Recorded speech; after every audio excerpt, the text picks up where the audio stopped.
in-person meetings during our presentations. And if you want to print it out, you can take notes on it, or you can, help you self-decide whether you want to vote yes or no on these, or you can use it to write down some questions, because we'll be discussing some of the questions. Hopefully we'll get to all of the questions after I give the presentation. I am going to go through all of the ballot measures first, though, because we have found that it is less distracting and easier usually on everybody just to get through all of them. So without further ado, I think I will show the slides. We'll get started on the actual presentation here. And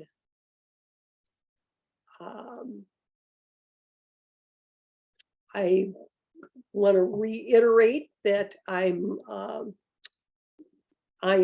been a member of the League of Women Voters for about 4.5 years, and I was promoted last year to be voter empowerment chair from Speakers Bureau chair. So I'm doing both of them, both of those duties right now.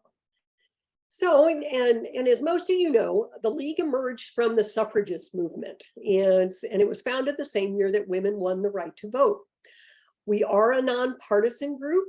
We never support or oppose political candidates or parties, but that does not mean that we are not an activist organization, because we do support issues that are in alignment with our positions.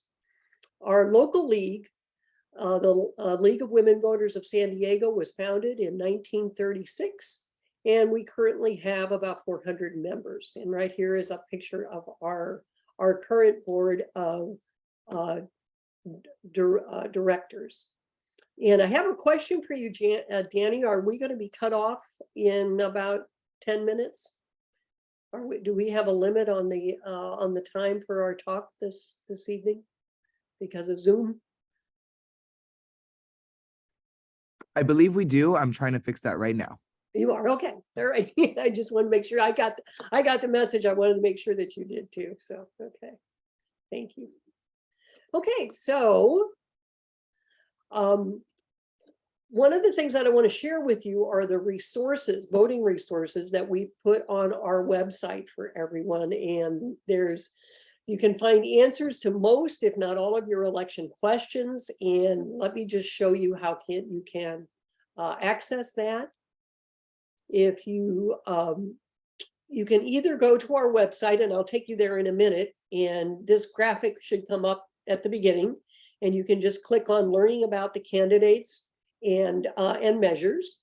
Or if that isn't there, you can go to voter service, the dialog box at the top, and simply click on how to make ballot choices. So I'm going to show you what that page looks like right now, so that you can see what's available, because we have a whole trove of treasures on this page. First of all, you can find a live presentation about pros and cons. You can also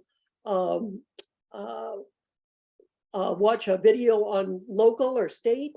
You can read about the local and state pros and cons. You also will be able to go to link to Voters Edge, and this is probably the resource that I most recommend everybody use. And let me show you what that looks like. That is a place where you can put in your home address, and it will give you your customized ballot. It will tell you only the candidates that are going to be on your ballot, only the measures that are going to be on your ballot. You can compare the candidates.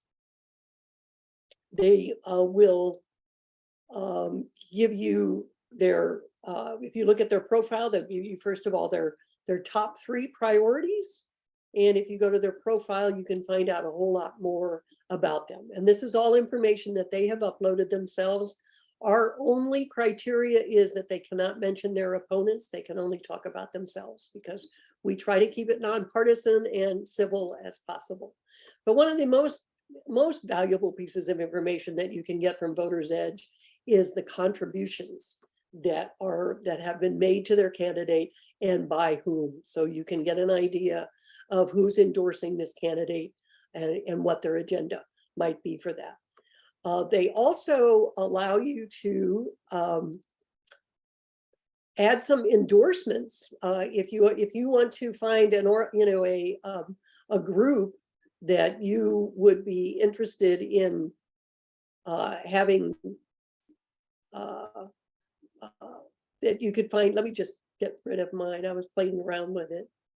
If you show all options, you can see how many endorsements there are on the Voters Edge, and you can actually find out who these candidates are being endorsed by if you want to filter it by that way. The other thing, and this is what we're going to be talking about tonight, are the measures. So you can also find lots of information about each of these measures if you want to dig deeper a little bit further into it. So Lori, I noticed you have your hand up. Is it a question that can wait till the end, or is it something that you have a question about right now? That was a mistake, sorry. Oh, okay, all right, thank you. Okay, well, let's go back to the let's go back to this. We also have information on voting for judges. We also have all of the candidate forums that we have done this year. So I don't know if any of you are in some of the San Diego City Council districts that we featured, but you can actually watch an hour, or so, hour and a half or so of our forums that we have sponsored this election season. So there's lots of information there, and I hope that you take advantage of it. And in fact, let me just quickly put those links in our chat, and that way you can have them available to you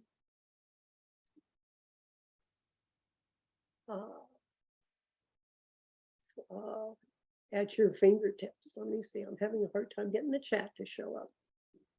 There we go.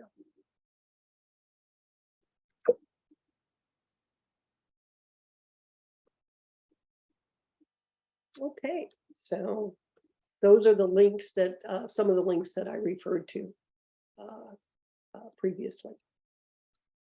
Okay, so when we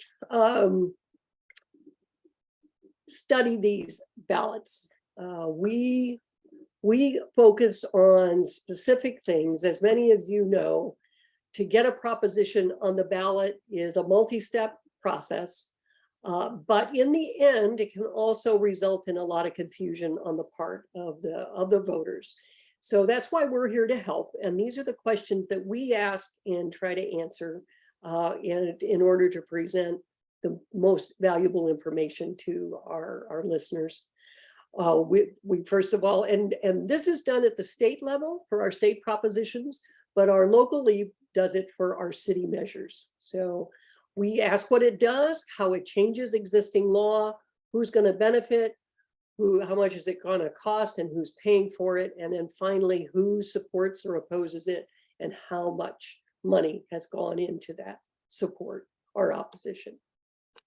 I also want to make a disclaimer that we always present is because the source of our analysis comes from the official documents published by the Office of the Secretary of State. These don't necessarily represent the league's viewpoint, and we cannot vouch for their accuracy. So please use your own judgment in evaluating the arguments for or against each of these propositions. We do, however, try to interpret the essence of each ballot measure and present the most accurate information about its ultimate outcome should it become law. So, California state propositions. These are proposed laws that are presented to the public, which can either make new law, change an existing law, or actually change the Constitution. And we have two ways in which these can get on the ballot. And that's by collection of enough voter signatures, which is called a citizens initiative. And the state lawmakers can also put this on the ballot. And we have a couple of examples of each of these in our presentation tonight. All of them just require a simple majority to pass. It only requires 50% plus one yes vote. So here are the 7 propositions that that's appearing on our November 2022 ballot. One of the interesting things about that is that this is, well, first of all, because we had no props on the primary ballot this year, there was a decision made that they would like to, emphasize these and encourage people to put these on the ballot for the general election. So there's a better turnout so that we get a better idea of how many voters really are in favor or opposed to them. But this is, believe it or not, the lowest annual number of propositions to appear on a California ballot since 1916. So over 100 years ago, every year we have had more than 7 state ballot initiatives, or every election year we've had more than that. So that hopefully that's a trend that will continue, I believe. But the other thing I do want to point out about the ballot propositions is this is the only time that we actually get to participate in a direct democracy. This is where we get to vote personally as individuals on these ballot measures, because as you know, we live in a republic, and that means we elect legislators who actually, are the ones that make the laws for it. But this is one where we actually get to decide what laws we're going to have. Okay, so let's look at our first proposition, which is Proposition 1. This is an amendment to the California Constitution. It's the constitutional right to reproductive freedom. It was placed on the ballot by the legislature. And if passed, it will add a specific right to reproductive freedom to the California Constitution. And again, just like all of them, it takes a simple majority to pass. So how did this get on the ballot? I bet some of you have heard of a Supreme Court decision back in 1973 that was called Roe versus Wade. Anybody recognize that particular one? This one was a protected right to choose an abortion in the US Constitution. And since then, of course, states and Congress have enacted legislation to define and limit that right. But however, it was still enforced at the federal level. And so it was throughout the years, this right has been upheld by the US Supreme Court, even as it was limited in certain instances. But in June of this year, the Supreme Court had another decision called the Dobbs versus Jackson Women's Health Organization case. And that struck down the holding in Roe, and it eliminated any federal protection for the right to choose an abortion, and essentially sent it back to the states, which was the situation that we had in the 60s before 1973. Now, the reasoning in this opinion has raised concerns that other constitutionally protected rights might be in jeopardy, including the right to make personal choices about reproductive contraceptives. So, in light of that decision, the California legislature put forward this proposition with the intent to protect reproductive freedom in California. Currently, California law guarantees this right with some exceptions. But because those rights are created through legislation, they can also be stripped by a vote of a future legislature. So, but by recognizing these in the Constitution, they can only be removed again by a 2/3 vote of the legislature, which then goes on to a statewide ballot. It would have to be another initiative ballot like this one in order for it to be revoked. So what would happen? Just want to give your there's some people in the participants tab that need to be let in. Just keep them and you no longer have hosts? Yes, if you can. Okay, Let it's them not in. That would be showing great. up on Thank my you. screen. Let me see if I can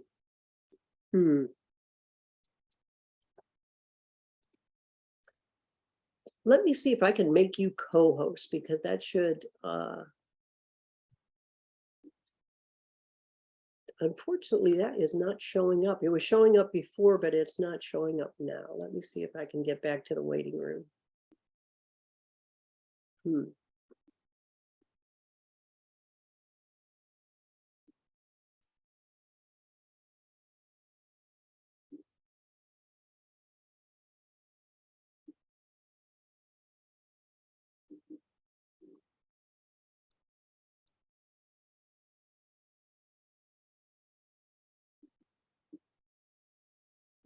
Oh, there's one waiting. There we go.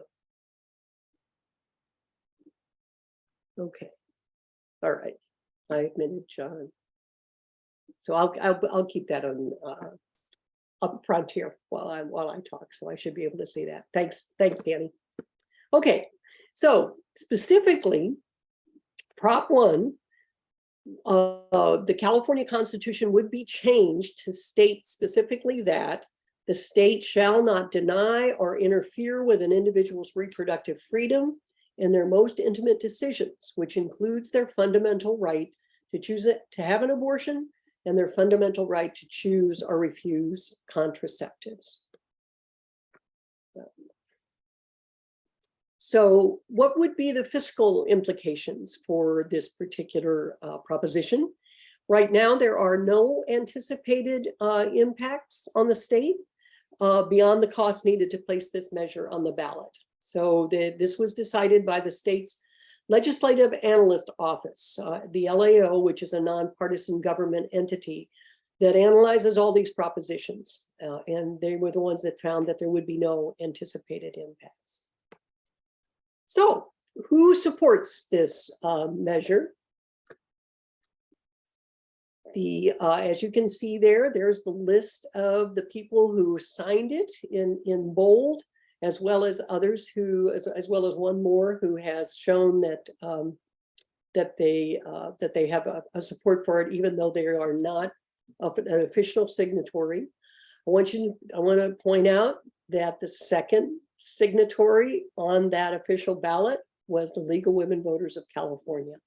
So ordinarily in these prop talks, we do not show how we stand on any of them unless we are an official signer of it. And in this case, we were. So to be completely transparent, this is why we are listed there, or why I'm mentioning it. So the arguments made by supporters for this proposition are, one, that Prop 1 will enshrine the fundamental right to abortion and contraception in the California Constitution. Doctors, nurses, and other health professionals agree that Prop 1 is necessary to keep intimate medical decisions with individuals and their health providers. And as you can see right now, there's been about $15 million that has been raised in support of it. I'm going to be talking about that for all of the propositions, and that's something that you can also find on Voters Edge. Opposition to this measure are listed there. The official arguments or signers are in bold. So the arguments that they make about that are women already have the right to choose under current California law. And that the recent US Supreme Court ruling did not and will not change this. So it is not needed to protect women's health or their reproductive rights. They claim that it is an extreme and costly proposal that allows unrestricted late-term abortions and punishes taxpayers. Abortion seekers from outside California will swamp California resources. So if you vote yes on this, it means you want to amend the Constitution in favor of this. If you vote no, you want simply for the reproductive rights to be part of the law, but not part of the California Constitution. Okay, let's go on to our next one.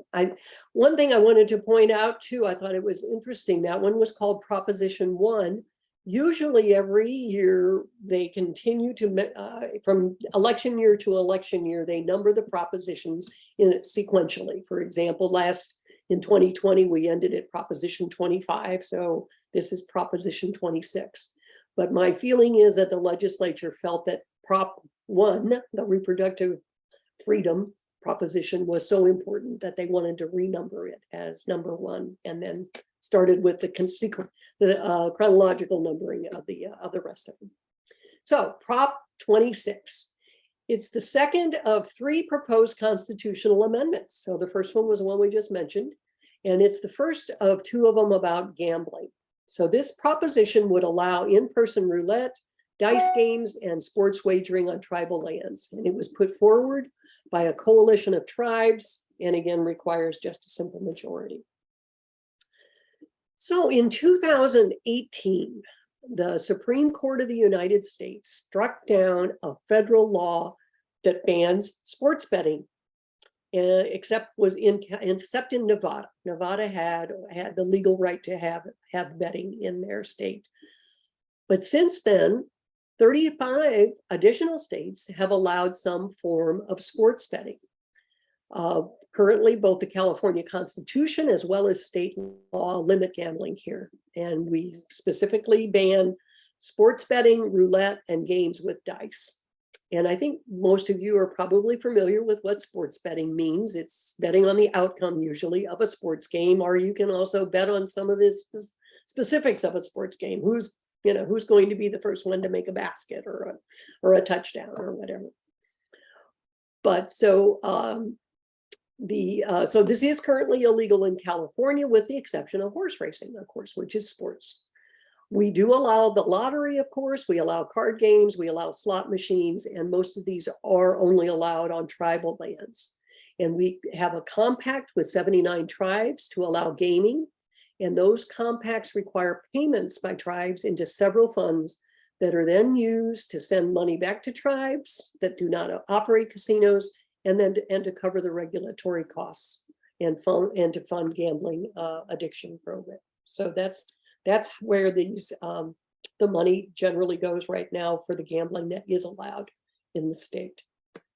This one would allow in-person roulette, dice games, and sports wagering on tribal lands if the tribe enters into a gaming compact approved by the state. The tribe would be able to choose the age limit for gambling. It couldn't be less than 18, but it could be 18 or 21. It would also allow all sports wagering in person at the 4 licensed horse tracks for people 21 and older. And these are located in Alameda, Orange, Los Angeles, and of course our own racetrack here at Del Mar. They would be paying taxes on these bets made, and it would prohibit the marketing of sports betting to persons under 21. It would also allow private lawsuits to enforce these gambling laws, and betting on high school games and games in which California colleges participate would be prohibited. So what's the fiscal effect of this? Would be the financial effect. And again, it's actually largely unknown according to the LAO, because new tribal compacts and increased taxes from racetrack betting could increase the state revenues, but the cost to enforce and regulate them could also increase. So tax revenue left after deducting the cost of sports would be divided to send most of it, 70%, to the state federal fund, and the remainder would go to mental health research and for enforcement of gaming laws. Who are the people who support this? There is a coalition of yes on 26, no on 27 that's in support of it. As you can see, most of them are mostly the Indian tribes that brought that forth and got it on the ballot. Their arguments claim that it would limit sports wagering to adults only. It supports Indian health self-reliance by providing revenue for tribes and for their health care and other vital service. It promotes safe, responsible gambling and helps stop and prevent illegal gambling. And it is the most responsible approach to authorizing sports wagering, and would promote American Indian self-reliance. I want to point out how much money has been raised in support of this. And you will find that the next proposition is even more. This is something that is a worrying trend, I would say, in terms of our propositions. This is the most that has ever been raised for propositions nationwide. And in fact, it's almost between the two of these propositions, for and against, it's 4 times as much as the highest money that's been raised, that was raised, which we experienced in 2020 for the proposition that had to do with making Uber drivers and Lyft drivers independent contractors rather than employees. So I'll point out what the next proposition also has supporting it. Here's the opposition to this one. They've raised 42 million in opposition. Their arguments claim it is a massive expansion of gambling that will lead to more underage gambling and addiction. It's sponsored by the 5 wealthy gaming tribes who want to expand their monopoly on gambling. It will devastate other communities of color. It could leave casino workers unprotected from worker safety, wage and hour harassment, and anti-discrimination laws. And it will increase the popularity of horse racing that could lead possibly to more horses being mistreated. So a yes vote on this means that tribal casinos and racetracks could offer in-person sports betting. A no vote means that it would continue to be illegal in California. So here is the sister gambling proposition that is also on the ballot, known as Prop 27. I want to point out that there were 4 gambling propositions that actually started the signature gathering process. So these were the only 2 that met all the requirements to get it on the ballot. And Prop 27, this is our last constitutional amendment that we will be talking about. It would allow online and sports and mobile sports wagering outside of tribal lands. It was put forward by an organization called Californians for Solutions to Homelessness and Mental Health Support, which is funded almost entirely by 3 organizations: BetMGM, the owners of FanDuel Sportsbook, and DraftKings, which are national organizations that have to do with sports betting in the country.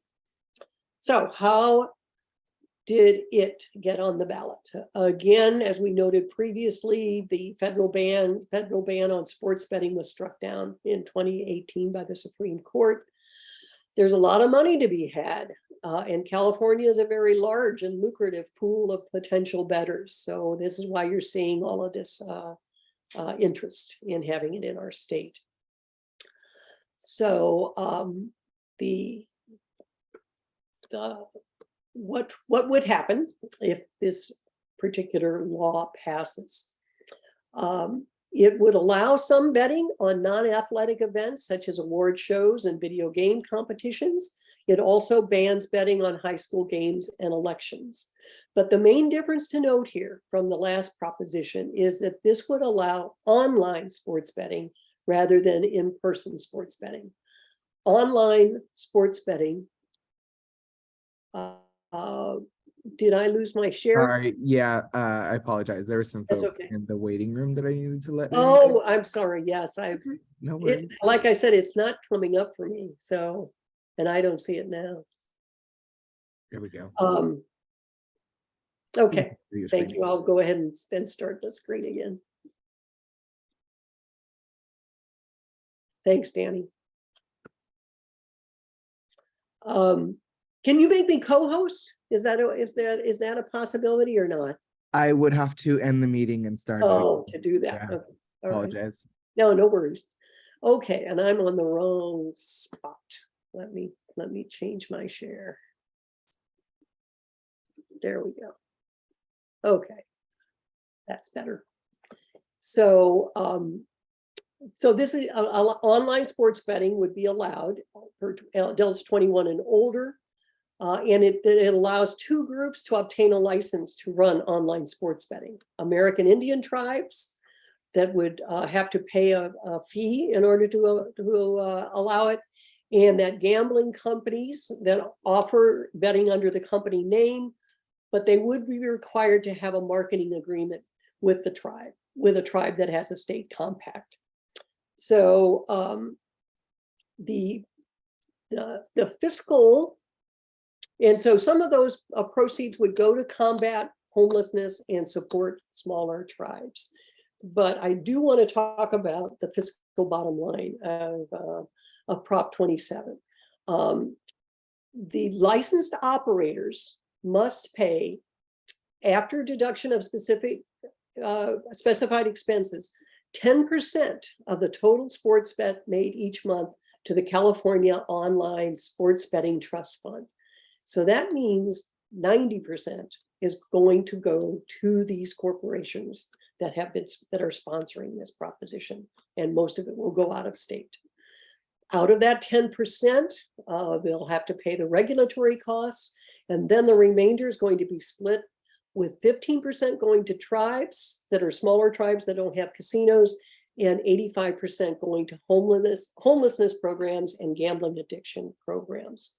Of course, they expect a great deal of money to be made from this, but the LAO analyzes that it is unlikely that the increase in state revenues would exceed 500 million annually. So they don't expect that 10% would exceed 500 million, which means that they're going to be taking home a whole lot more, in the billions, of course. So the fiscal effect has some significance for us. So who's supporting this? And as you can tell, it's primarily the smaller tribes, and also some of the other organizations that hope to benefit from the money that would be generated. The arguments for this proposition are that it would require the use of state-of-the-art technology to ensure minors don't place bets, and it has substantial fines for violators and bans betting on youth sports. It requires strict auditing of the use of the money in the trust fund to make sure it's appropriately allocated, and it requires that 15% of all the revenues would go to disadvantaged non-gaming tribes. But as you can see, the amount that has been raised in support of this measure is almost $200 million. And yet, on the next slide, the amount raised in opposition to it is almost $250 million that has been spent on all of the ads that we're seeing, both for and against proposition. And of course, the major people who are spending on this are the tribes that have a compact, that have casinos, and that have a compact with the state. Here are the arguments that they claim that are against it. It would not generate jobs or create investments in the state because the sports betting operators would retain most of the profits. It will allow online bets to be placed with a credit card, putting problem gamblers at risk of easily incurring large amounts of debt. The National Council on Problem Gambling found that online gambling is far more addictive than in-person gambling, and gamblers are 5 times more likely to develop a problem with online gambling. It's a deceptive measure promoted by out-of-state companies, and it's not a solution to homelessness and will open more people to gambling addictions. So if you vote yes on this, you will allow the state to make a change in the constitution of our state that could offer online sports betting over the internet and mobile devices to people 21 and older on non-tribal lands. And a no vote means that sports betting would continue to be illegal here. So on the next slide, I want to show a little bit about the differences between these two propositions. So first of all, Prop 26 only allows sports betting in casinos and racetracks. It also legalizes roulette and other dice games in casinos, and it's largely backed by Native American tribes. Prop 27 would allow out-of-state, it would legalize online sports betting and would allow out-of-state companies to partner with tribes who may not have casinos, and some of the revenues could go to alleviating homelessness. There's a question about what would happen if both of them pass. There is some argument about whether it would have to go to court to decide which one would take precedent. However, the people who support Prop 27 state that it isn't in conflict with Prop 26. So if both pass and 27 has more support, likely both will go into effect. While if both pass but 26 has more support, the sponsors of 26 will probably go to court to try and challenge the validity of 27. So that's what we feel, we're speculating about what would happen if both of these pass. Okay, let's get down to something a little bit more simple, more direct. That's not quite so confusing. And that is Prop 28, which would provide additional funding for arts and music in the public schools. As many of you may know, our school systems currently operate under a proposition that was passed in 1988 called Prop 98. And this changed the California Constitution to require a minimum percentage of the state budget to be spent on K through 12 education. And it's essentially about 40% of the state general's fund. Our public schools serve about 6 million K through 12 students, and roughly 60% of those students are actually from low-income families. The state law currently requires schools to provide arts and music education to all students, and then to offer such courses as electives in middle school and high school. However, there is currently no guaranteed source of annual funding in the state budgeted specifically for arts and music education in our K through 12 schools. So if this passes, the state would be required to set aside from the general fund an amount equal to at least 1% of the total Prop 98 funding from the year before. This would be in addition to what is already guaranteed by Prop 98. And all schools would receive some funding. However, those serving low-income students would receive a larger percentage of the money. They would be allowed to spend 80% of the funding to hire new staff and 20% for training and supplies.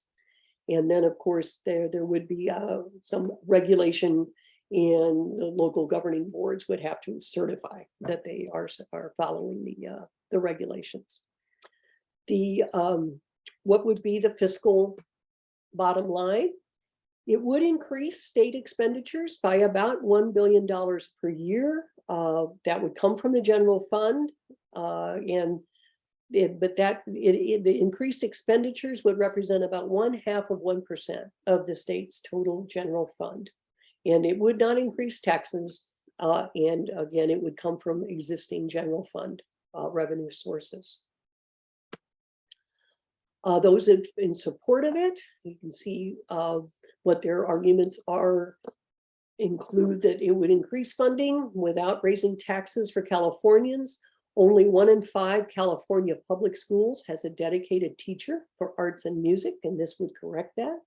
And arts and music education can improve a student's personal and academic life.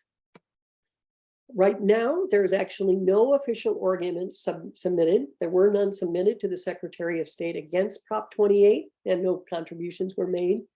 However, that doesn't mean that there aren't people opposing it, and some of the arguments include that this would limit state funds available for other spending, and earmarking spending in this way doesn't allow for the flexibility that we may need if situations change in the future.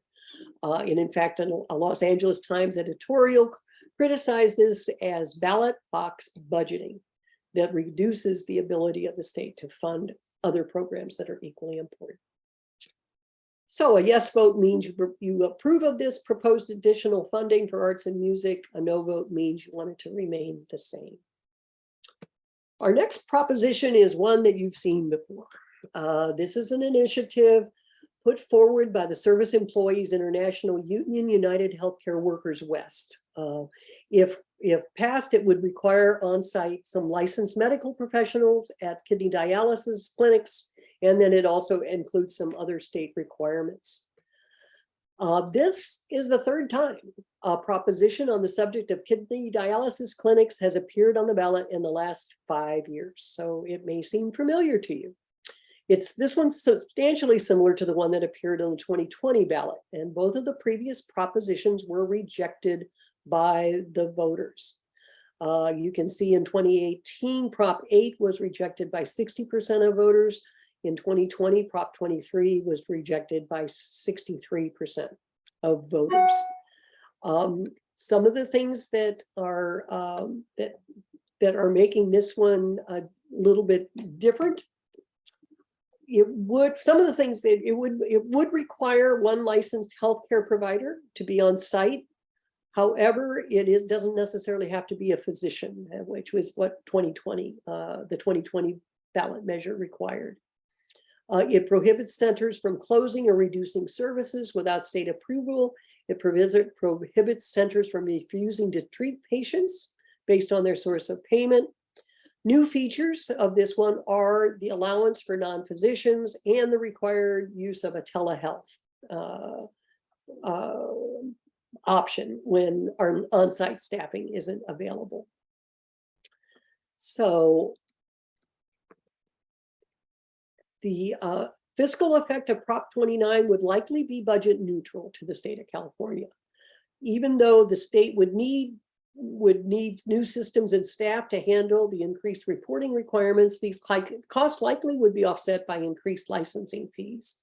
However, it is possible that clinic operators could close because of the increased costs, so making it more difficult for patients to receive treatment. And if that happens, the increased hospitalization or the use of other more expensive centers to actually allow dialysis patients to get treated could cost the state money.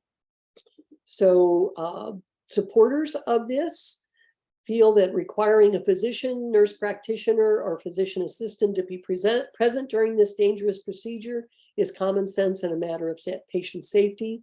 Dialysis clinics can use this telemedicine for up for a year if the healthcare workers aren't available, and the big corporations operating dialysis clinics can easily make the required staffing changes and still profit hundreds of millions of dollars. Opposition to this measure includes these arguments. Since dialysis is administered by specially trained technicians and every dialysis patient is under the care of their own doctor, administrative oversight at the clinics is unnecessary. It would worsen the healthcare worker shortage, taking thousands of these individuals from hospitals where they're needed. The unnecessary requirement for administrators who do not provide patient care would cost hundreds of millions, forcing clinics to close. And these new regulations introduced by this proposition are redundant. Most of them are already addressed by federal regulations under which these dialysis clinics operate.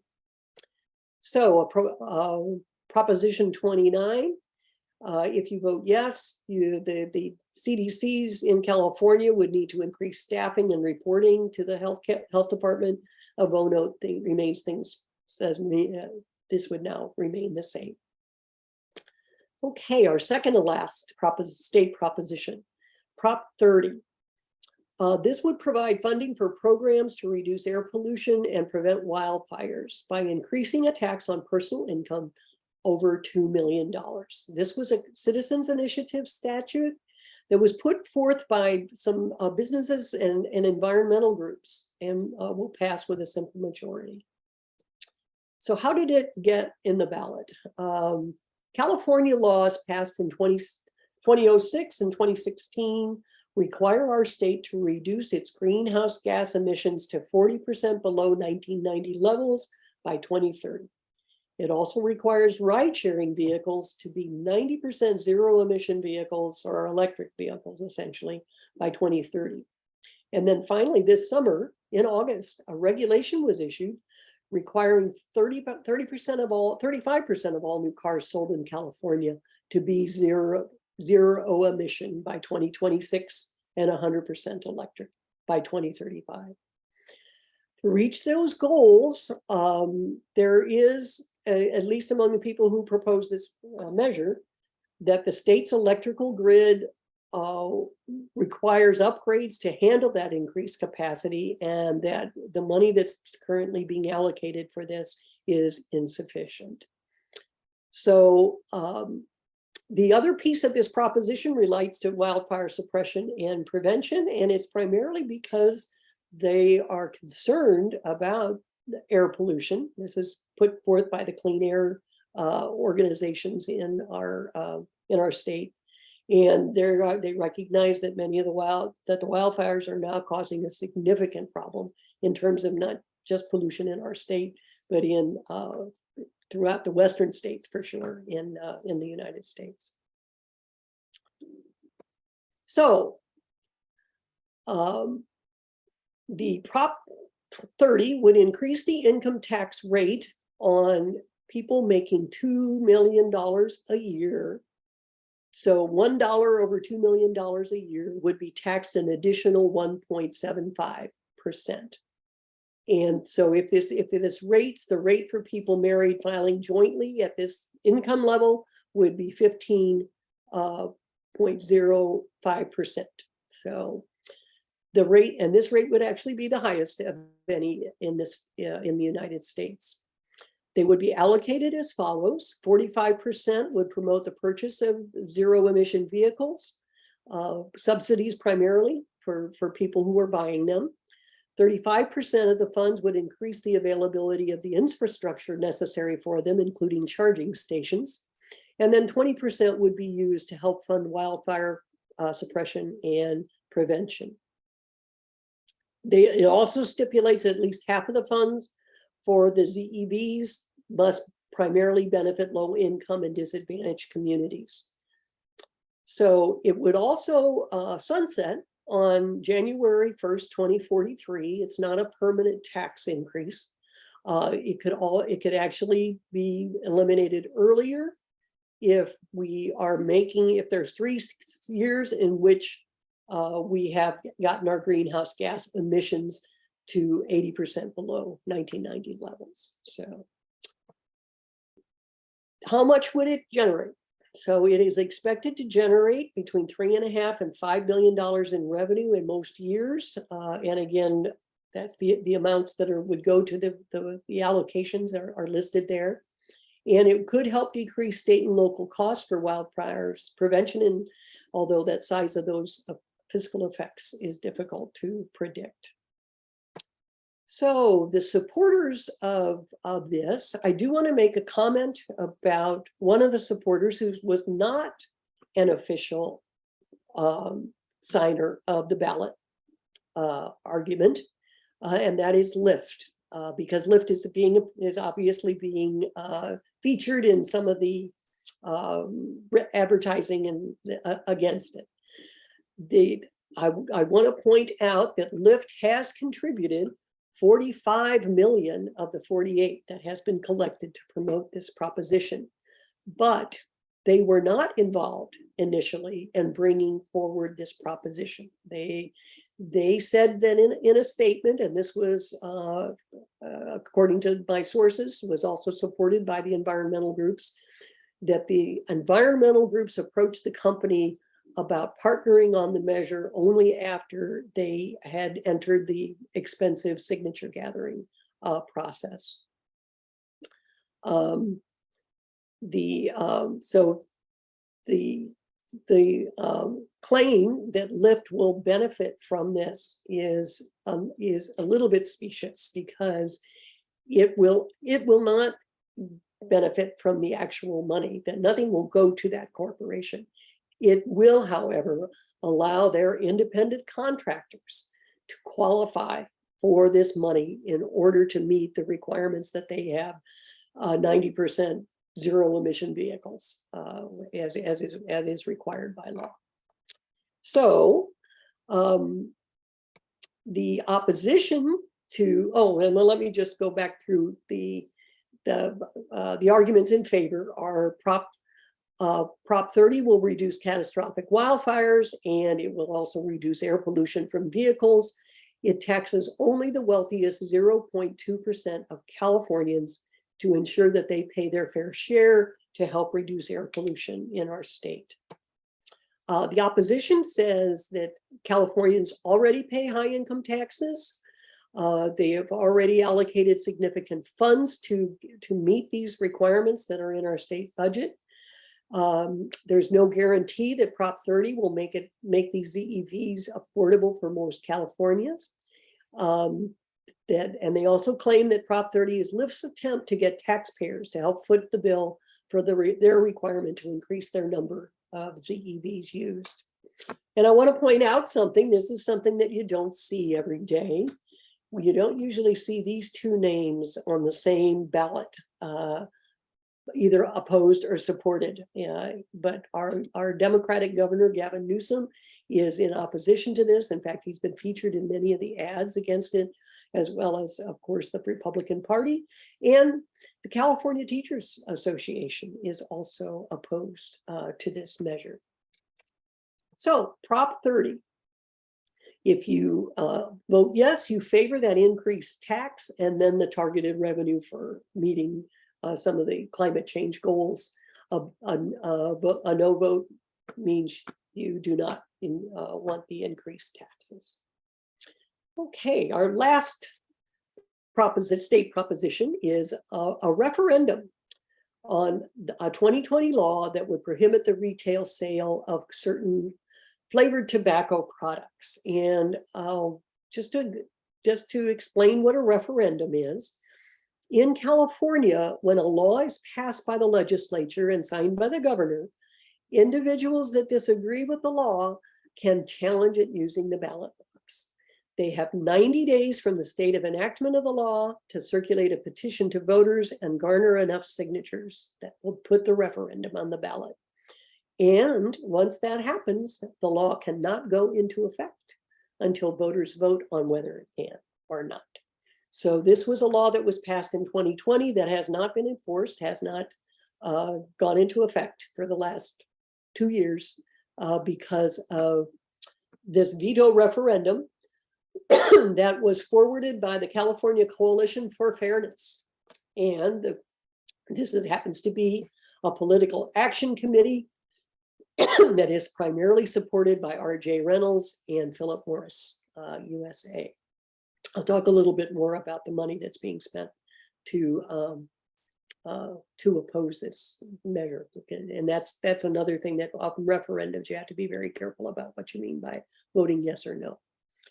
So in 2020, SB 397 became law. It was designed to ban the sale of flavored tobacco products and tobacco product flavor enhancers. As written, this prohibition includes pods for vape pens, tank-based systems, menthol cigarettes, and chewing tobacco. It applies to in-store purchases and vending machine purchases. It was passed by a vote of 34 to 0, with 6 not voting in the Senate, and in the Assembly it was passed by 58 to 1, with 20 people not voting.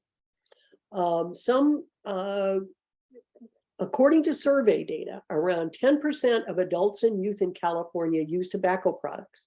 And survey suggests that adults are much more likely than youth to smoke cigarettes, while youth are much more likely to use the vape pens. And surveys suggest that about 20% of adults and about 50% of youth use menthol cigarettes. And that most people who use the vape pens do so specifically because of the flavor of the product that's in it. So if passed, it would uphold that ban that the state put into law and would ban flavored tobacco sales. It would include a $250 fine on retailers if they violated the law. However, and just as a little bit of a background, the city of San Diego has already passed a ban on flavored vapes and electronic cigarettes that will go into effect in January of next year. Of course, if this passes, that ordinance will be moot. And right now, about a third of Californians live in a jurisdiction that already have stricter local rules on certain flavored tobacco products.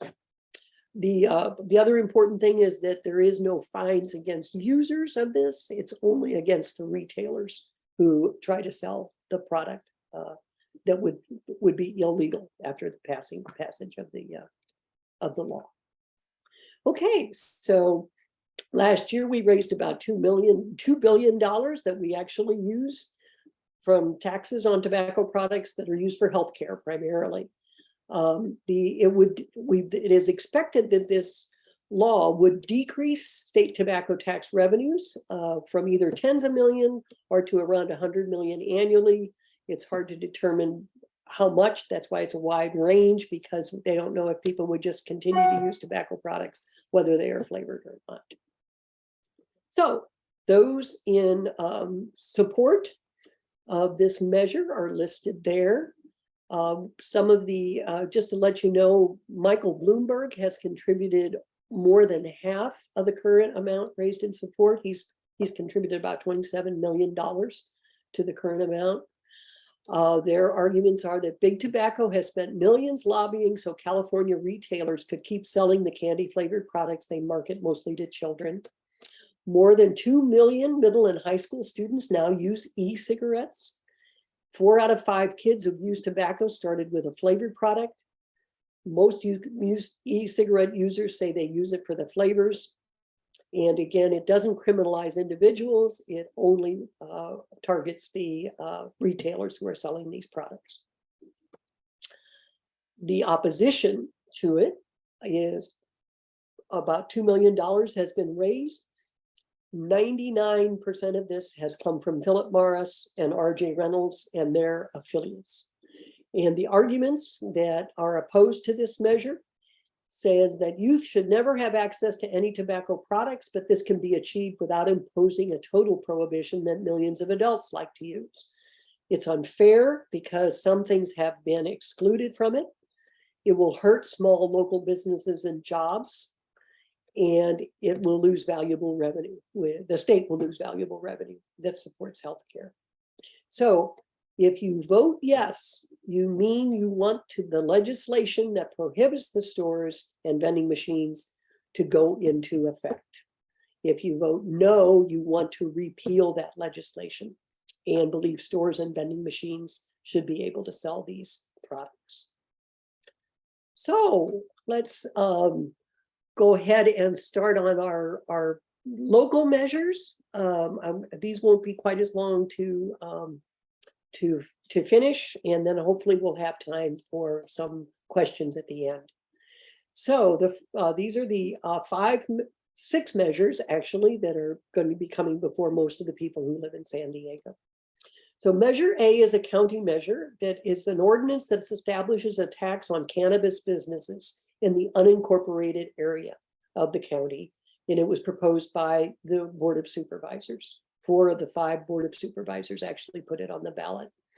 It creates a new tax on cannabis businesses only in the unincorporated area. It would allow the Board of Supervisors to change the rate if necessary of the tax. And it provides revenue for general government purposes in the county.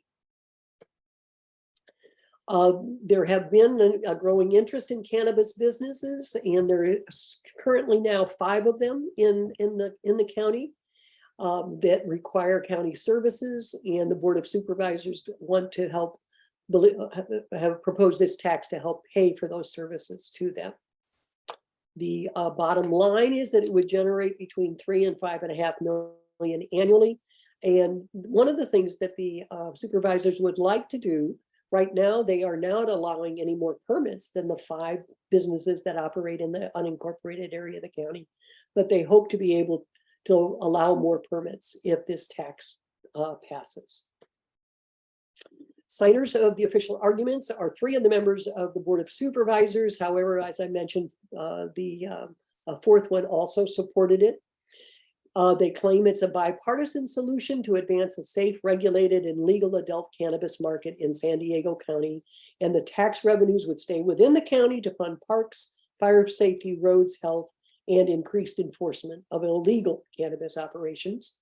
It would be paid solely by cannabis businesses in the unincorporated communities. The tax wouldn't apply to cannabis businesses in cities, which may already be taxed, so it would not be a double tax. The opposition states it's unfair because it only applies to businesses in unincorporated, but the revenue can be used for any program the county chooses. And they say that since it only applies to unincorporated San Diego, only those voters should be allowed to vote on this measure. If you vote yes, you would approve this new tax. If you vote no, it would not be authorized. So the next measure is the first measure that we have in the city of San Diego. And this is an amendment to the municipal code that relates to solid waste management services, commonly known as the People's Ordinance. If it passes, it would allow the city to conduct a cost of service study to determine fees for picking up solid waste collection in the city. If those of you who have heard anything about Measure B may know that about 53% of San Diegans who get their trash picked up do not have to pay for it. They are exempt from trash pickup fees, and this is essentially single family homes. Right now, condos, apartments, people in gated communities have to pay for their trash pickup. People in single family homes do not. If it passes, the measure would also guarantee free trash bins for all, which this city does not currently provide. If it passes, it would be at least 2 years before any fees are charged to single family homes. And it's written into the measure that it cannot be, any fee that's imposed can't be greater than the cost of the service rendered. And it would not go into effect until after public notice and a public hearing on the fee prior to the approval. How did it get on the ballot? Primarily 3 grand juries recommended to put it on the ballot because they felt that the current way that the ordinance was written was inequitable for people in the city. Various community groups, including my organization, the League of Women Voters, we are an official signatory on this ballot, and we asked the city council to put it there, and the city council voted to have it. It's based on a 1919 proposal, which is the history behind this is kind of interesting. It was based on a 1919 proposal where people were being charged for their trash pickup, and then they learned that the city was selling it to pig farmers in Los Angeles, so that the city was getting twice paid for the trash. So that is why it went into effect to ask to not impose a fee on the people who were actually getting the benefit from it. The hope is that once this passes, if it does, that it would allow the city to actually reduce the amount in our landfill, because they would be charging different fees for different size bins. People might be more interested in doing more recycling. It might also allow for composting to be more of a organized effort within the city and reduce our landfills. So besides being one of inequity, it also could help with some of our climate change issues, or our pollution and stuff. So the fiscal bottom line is that an estimate about this fee would range from about $23 to $29 per month per household. It might increase, or the city could also decide to subsidize some portion of the cost, and the cost could be lower. More of the costs of recycling have had to be picked up by the general fund, and this deprives other services like parks, roads, and other departments. So that is, and there has also been a recent passage of Senate Bill 1383, which mandates the collection of organics along with providing bins and food waste kitchen pails. And this has made it very difficult for the people's ordinance to comply with this and takes more money from the general fund. So supporters, including, as we see, the president of our organization, Kim, the various arguments in favor of it. I think I've outlined many of them. It would allow the city to provide new trash services, such as bulky item pickup and weekly recycling instead of bi-weekly. It would enable San Diego to achieve our zero waste and climate action plan goals. It would ensure that short-term vacation rentals and mini dorms pay their fair share towards city services and guarantee free trash and recycling bins. And this would relieve the strain on our general fund. And it is essentially an inequitable ordinance.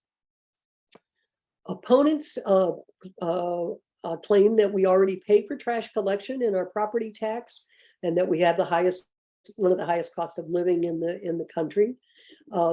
The policy of using your property tax assessment was approved by the voters in 1981 and 86.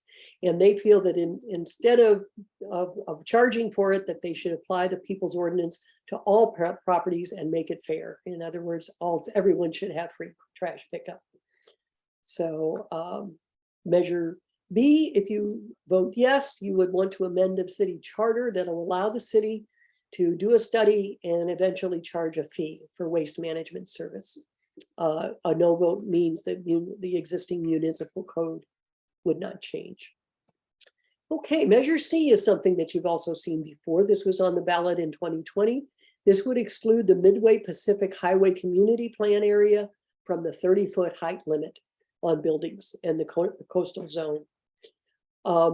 Right now, as you know, our coastal zone has a 30-foot height limit, and this would allow this area in Point Loma to be excluded from that, so that that this building height in this area would be regulated by the height of the underlying zone, which would allow it to be up to 60 feet.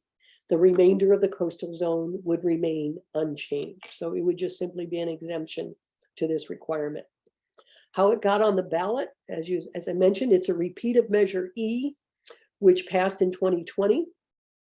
And this height limit was imposed in 1972 on buildings in the coast to avoid the coast from becoming another Miami Beach. The area community plan, though, wants to update the area to provide more housing and to improve the sports arena that is there. Measure E was passed by about 57% of the voting population. However, it was overturned by a court ruling in 2021 because of the failure of the organizers to conduct a comprehensive environmental study. So the city has done now an environmental impact report, and that is why they're bringing it to the voters once again. So what would some of the fiscal bottom line for this be? There would be more services required with increase in residents there. There would be an increase in tax revenue because of property and sales tax in that mixed site area. And redevelopment would make it a more transit and pedestrian oriented community, according to the plan that is proposed. So supporters of Measure C say the Midway District is not a coastal neighborhood, should never have been grouped with communities like Point Loma or La Jolla, because it's not actually close to the coast. It would be a catalyst to modernizing the sports arena. It's needed to create a transit-oriented community in the area, and Measure C would create thousands of affordable homes and good-paying jobs. Opposition to it, opponents claim it would allow dense construction of expensive residential towers within the coastal zone. They've claimed that the city politicians put this on the ballot to reward developers and special interest friends with lucrative contracts, and that we could insist on a better plan that balances reasonable development with recreational areas that would not be present in this current plan. So if you vote yes on this, you would like to eliminate that 30-foot height limit for this particular area. If not, it would still be subject to that 30-foot height limit. Okay, Measure D. This measure would amend the city charter regarding project labor agreements. And project labor agreements are ones that typically require that employees hired for the public project are referred through union hiring halls, that non-union workers on it would have to pay union dues for the length of the project, and that the contractor follow union rules on pensions, work conditions, etc. So how did this happen?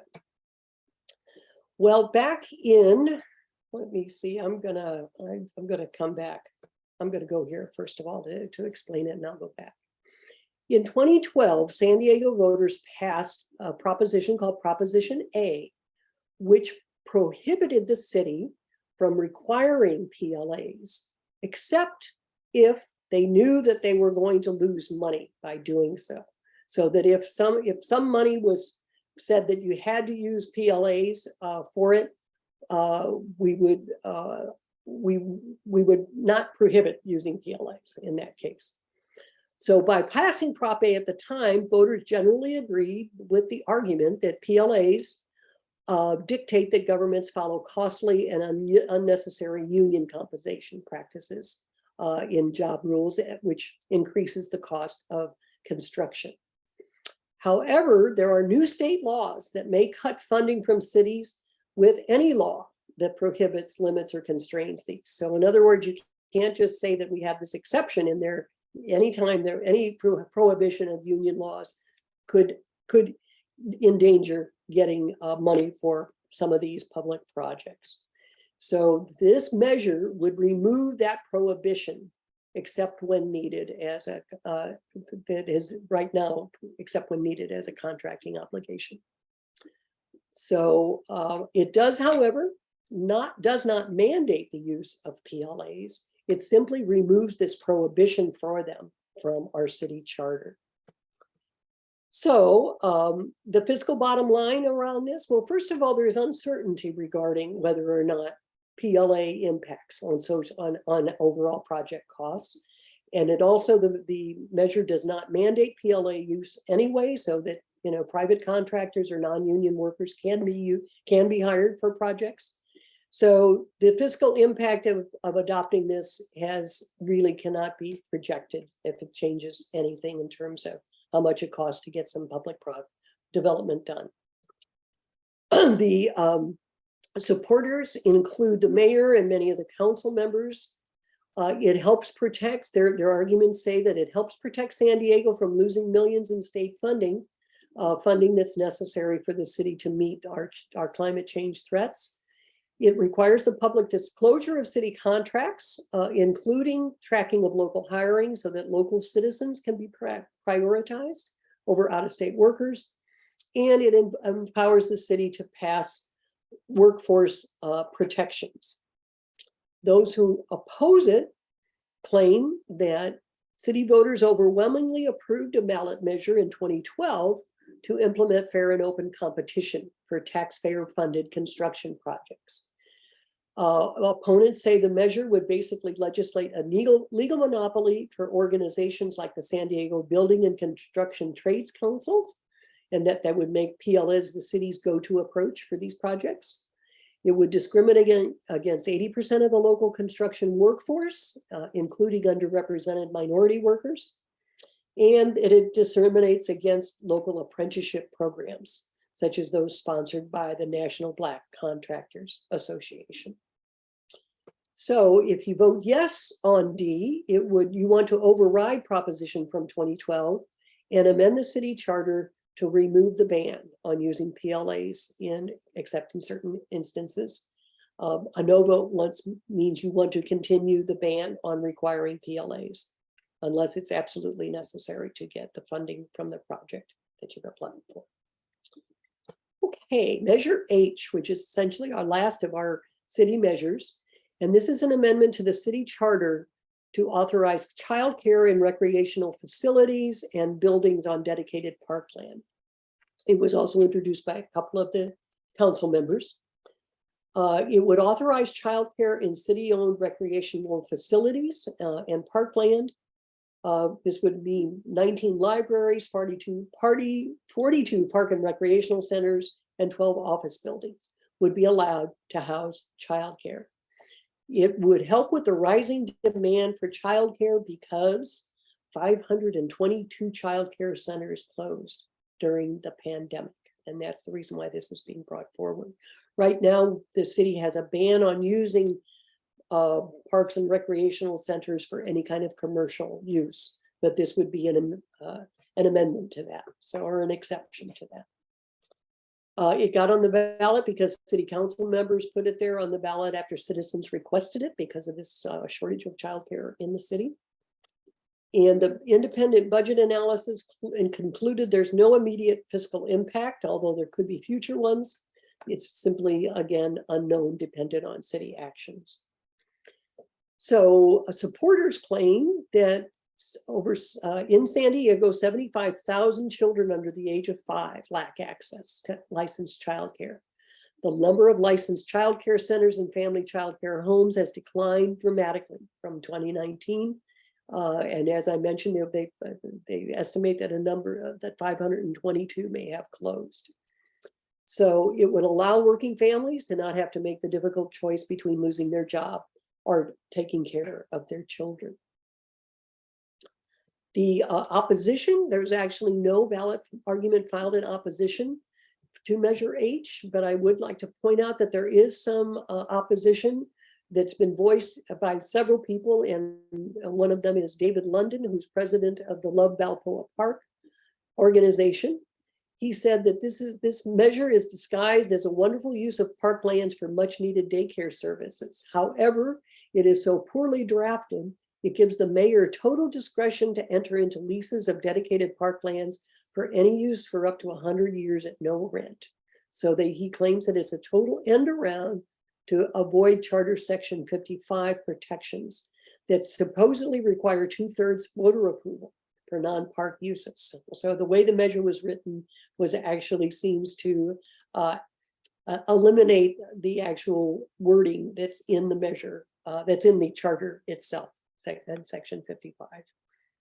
So Measure H would be, you would allow for childcare commercial services to be identified in San Diego facilities. If you vote no, it would remain the same. And finally, Measure U, which is the San Diego Unified School District bond issue, that it has been endorsed, of course, by the San Diego Unified School Board. It would allow it to borrow $3.2 billion to fund a variety of projects over its 200 educational facilities. And then this would be paid off by extending the district-wide property tax of 6 cents per 100 of assessed value.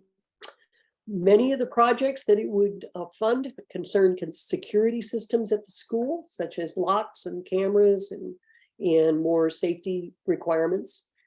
Property taxes would not increase, but actually, if it doesn't pass, some property taxes could possibly go down.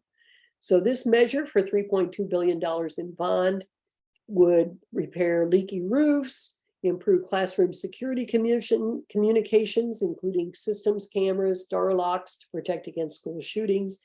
It would also upgrade career science, technology, engineering, and math classrooms. It also would plan for affordable housing for employees. It would make 500 affordable housing units at its current district office in University Heights for people who are actually working in the school district. So this is the 4th bond measure since 2008.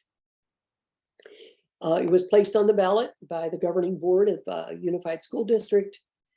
It is estimated again to be 6 cents per 100, but since it would essentially replace Prop Z that was passed a few years ago, it would not increase the current tax rate.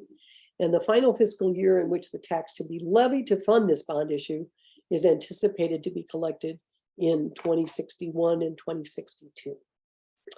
So support for this, you can see their names there, and some of the statements in support of it include that this would remove hazardous lead and asbestos, schools built in the 50 need repair, maintenance, and new technology. It would prepare students for college and 21st century jobs, improve safety and security for the 130 students or 130,000 students in the district, and it would help attract and retain the staff that is needed. Right now, there is no ballot argument filed in opposition to Measure U, but it has drawn backlash from district critics who say they're asking for $1 billion more to pursue projects that should have already completed with the 3 previous bond measures. Becca Williams, who's running for the school board, is opposed to Measure U because the district already has billions of dollars not yet spent from previous bond measures. And the worries that property owners who pay for Measure U in their taxes could pass the costs on to low-income renters that are already struggling with San Diego's high housing costs. So if you vote yes, you would authorize more bonds to be sold, and a no vote would authorize the district would be against authorizing these bonds. So thank you very much for your attention. I would like to open it up right now to any questions that anybody may have. So if you want to either raise your hand or. Actually, what we'll do is, yeah, if you can raise your hand in the participants tab, I will unmute you, and you will have about 30 seconds to a minute to ask your question. And then after that, I will mute you. All right. Go ahead and if you guys have any questions, go ahead and begin by raising your hand in the reactions tab at the bottom of your screen.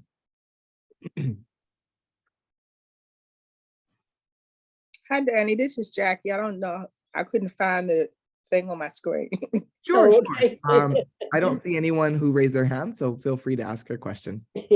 I just wanted to really say thank you. As someone new to the city, I mean, I've been here 3 years, but I don't know the politics as well as I did where I came from. So this has been very helpful to get an understanding of what the ballots mean, what's on the ballot, the pros, the cons.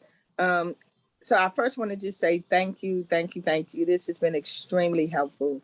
And second, how can I get a copy of it so I can read it again kind of in my own time? So before I vote on the 8th, I'll have a better understanding. And just Sure. also Let with me- we've actually got a copy of the slideshow on our website. Oh, cool. Yes, let me see if I can find that for you. I'm hoping that it is, I think it's, let's see if it's right here. No, let me look and see if it's on our election page. And if not, I'll send it to Danny if I can't find it here, because I know that it's Yeah, and I can always share it with everyone who registered to be at the meeting today. Okay, this is our local pros and cons. This is a video. Well, first of all, you can see another live presentation that was given by another one of our Speakers Bureau people. But I know we have it. I don't know if it got taken down from our election page, but I know we have it because I remember our president put it up. We talked about how people could view it. So it is available anyway. And I apologize that I seem to have lost the link. It's no problem, but just again, thank you both for doing this. I think it was extremely helpful. Well, thank you, Jackie. I appreciate your attention, and I'm glad that you found it valuable. So, okay, let me go back to our talk there. Any other questions about any of the specific ballot measures? Yeah, I think we have one more question from Lori Saldana. Okay, hi, Lori.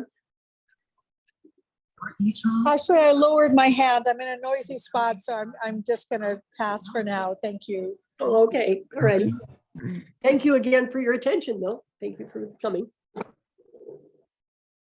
Madeline, I know you had a question in the chat regarding misfilled ballots.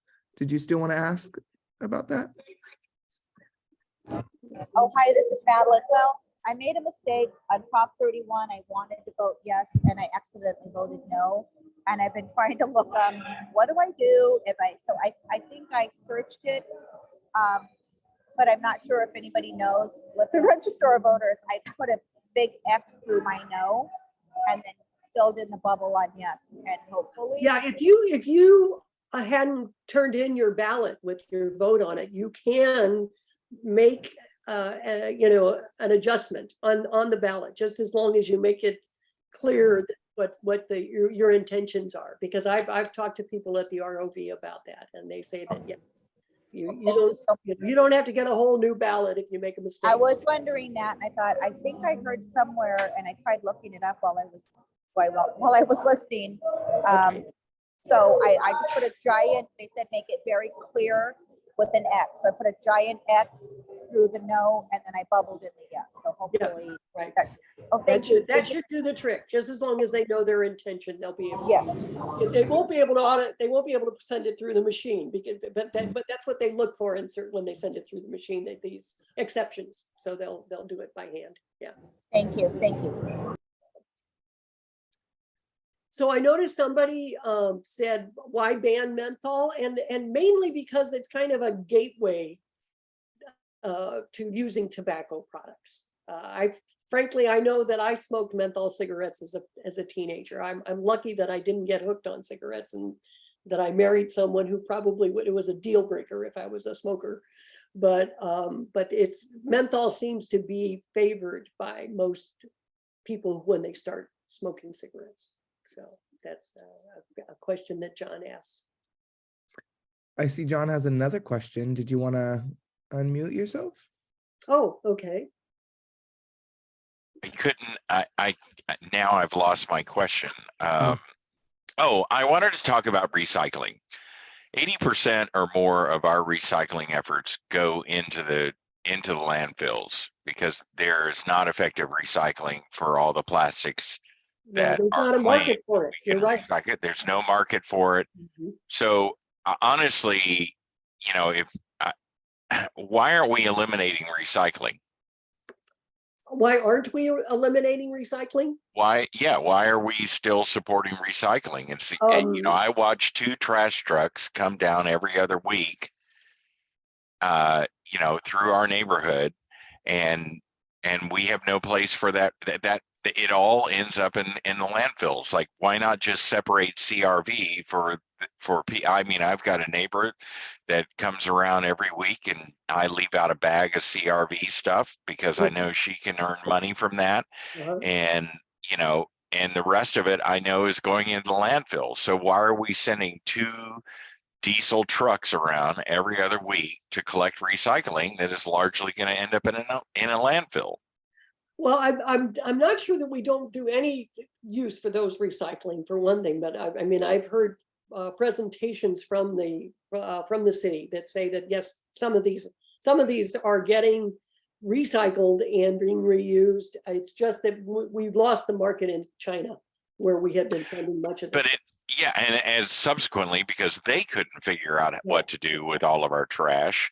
But I feel that, you know, that if in terms of Measure B, you know, this may actually generate some kind of conversation about our waste use and what we want to do with it too. So I am hoping by having this at least on the ballot and bringing it to people's attention that we can start a conversation here about exactly what can we do about our problem.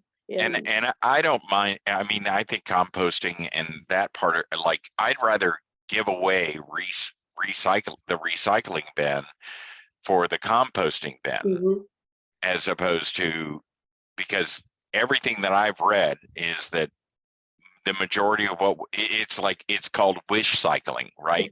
Just because it says it's recyclable on the bottom and because it's hard plastic doesn't mean that any of it is truly recyclable. Yeah. And the only But our value, recycling also picks up paper and glass and the rest. So, you know, and that is still not, it's soiled. It's not really truly recyclable. I mean, look, I love the concept. I'm just honestly saying, like, once you mix paper in with other, you know, other items, it doesn't necessarily mean that it's recyclable anymore. Yeah. Well, it's a good point you're making. I agree that there are issues surrounding that whole issue, that whole benefit of recycling. Yeah. So any other questions about that? And by the way, I'm very supportive of the repealing the ordinance, because I think people need to understand what the cost is of providing these services. Yeah. Very good point. Yeah. Wonderful. Okay, I do want to point out, and I think many of you have been able to see what some of the comments about Measure C, in that the area is a wetland area based on some geologic surveys, and I don't know what the specifics are. The proposal was actually developed by the Area Planning Commission, so I'm not sure about the competitive bidding and whether or not that would be part of that. I can tell Well, you that. Let me sorry. clarify that real quick, John. I can tell you that Midway Rising is the pick that the mayor has chosen to, shall this measure get passed, he's going to be advocating for this one. There are two other bids on the table that could potentially receive the contract. That is still it, and this is all and me and Lori Saldana, who went to multiple of the forums that have talked about this, you know, these are different options that are also on the table for the community. Okay, so nothing's set in stone about that, obviously. Well, and I understand that, and quite frankly, you know, Lori has brought to light a number of issues with this ordinance, one of which is it's not just about the arena property. It's a huge land grab for developers, and with no restrictions. And quite frankly, Lori's pointed out that, you know, if you want to build affordable housing, you can already go above 3 stories. So why not just focus on that? Yeah. Well, Lori, do you want to comment on it? I see you've got your hand raised. Yes, and again, I'm still in a noisy spot, but my biggest concern is the lobbying that was done to support the Midway Rising was not reported under the legal requirements. They withheld the lobbying that was done for almost a year, and they literally, under city rules, you have to file quarterly lobbyist reports when you are approaching city officials to lobby on behalf of a company or a project. But the Midway Rising lobbyist reports weren't filed until after the city council voted on September 13th and after many public hearings were held. So I've actually filed a formal complaint with the City Ethics Commission because of this delay. It violates the ordinance that requires that people know when lobbying is taking place, who's doing the lobbying, and how much they're paying for that. None of those reports were filed regarding Midway Rising until after the final city council vote on September 13th. And to me, that's breaking not only the spirit but intent of the law to have transparency when a contractor, developer pays someone to lobby on their behalf. Yeah. Okay. And I'll also add that the Midway Rising project depends on federal tax credits and Section 8 vouchers, which means it will suck up a majority of the resources that could be utilized to build affordable housing otherwise. And one of the proposals that was presented by Chelsea, which didn't include a fabulous new Coliseum, did not depend on any of that type of funding in order to build affordable housing. Okay.